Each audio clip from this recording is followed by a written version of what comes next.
Our eyes have forgotten how to see. We walk past trees and call them timber. We glance at rivers and calculate flow rates. We measure mountains in mining rights and mineral deposits.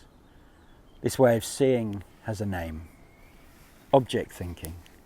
It treats the world as a machine made of separate parts, things to be taken apart, understood, controlled. It gives us power, but only a certain kind, the kind that extracts rather than relates.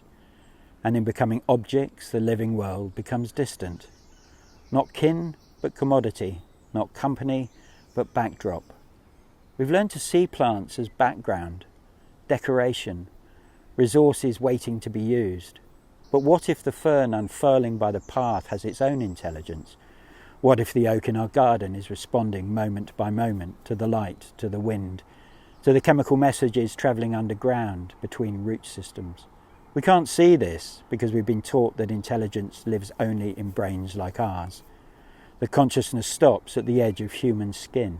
This blindness has a cost. The world becomes a collection of dead things rather than a community of living beings.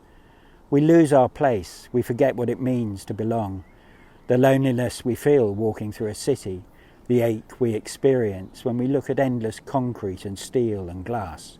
That's the cost of forgetting how to see life everywhere. But our body remembers. It knows the difference between standing near a living tree and standing near a telephone pole.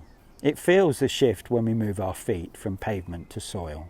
It responds to the presence of other living beings, even when our mind dismisses them as objects. This is where change begins.